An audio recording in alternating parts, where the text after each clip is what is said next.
Are we in a housing bubble? Well, if you ask your neighbor or anybody on the neighborhood Facebook group, basically your local amateur economist, they will probably tell you yes. They'll say things like, there's no way that house down the street is worth what it's sold for.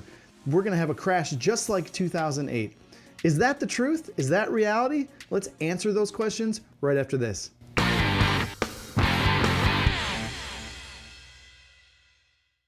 Hey, I'm Chris Grano. Welcome back to Sweet Home Chicagoland. This is the channel where we celebrate all things Chicago suburbs and we talk about Chicagoland real estate. So, are we in a housing bubble? Well, the short answer is no. And I'm going to tell you why. I'm going to read from a couple of Fortune magazine articles to talk about why this increase in prices is much different from 2008.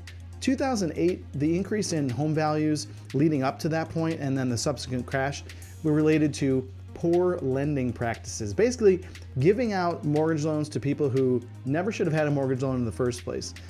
We were flush with inventory at that time, and home values were grossly overpriced. And so finally we had a correction. Well, first of all, we've changed a lot of those lending laws since then. It's much tighter, it's much more difficult to get a mortgage now than it was back then. But the real driver for the increase in home values right now is low inventory. So let's look at this article from March of this year. And it talks about how we had this perfect storm following the pandemic of low inventory and high demand. It says, enticed by record low mortgage rates and employers allowing them to work from anywhere, home shoppers rushed into the housing market during the pandemic. That influx of buyers caused inventory, meaning the number of homes for sale, to plummet. Of course, less supply in the face of higher demand is the perfect recipe for spiking home prices. So we just didn't have enough listings. What happened after the 2008 crash is home builders froze production.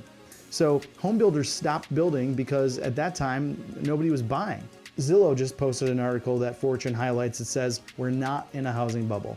If you look at new home starts, which is how we gauge new home building, from 2008, 2009, we have record low levels of new home starts.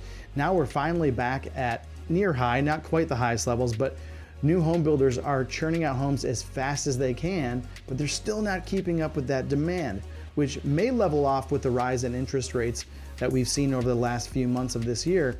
And so until we see that happen, those prices aren't going anywhere. So a lot of people are going to say, oh, prices are going to crash, prices are going to crash. There's simply no way that's going to happen over the next 6 to 12, probably even 18 to 24 months until we start to see this inventory and demand start to even out. So if you're concerned about buying this year because you think, oh gosh, I'm going to buy at the height of the market, and then all of a sudden home prices are going to crash at the end of this year or next year, it's simply not going to happen. People need to buy and sell homes all the time for a variety of reasons. And if you find yourself thinking, I need to make a move this year for a job change because my family's growing, because my family's shrinking, I'm an empty nester, don't get sucked into the media hype. Don't listen to what your neighbor says when they're not actually looking at the figures. Do what's right for you in this time, and then check with a realtor like myself, check with a great local lender on how we can make today's situation work best for you. Hey, if you have more questions on this, feel free to reach out to me directly. I'll see you next time. Don't forget to subscribe and hit the bell icon for future notifications about more videos.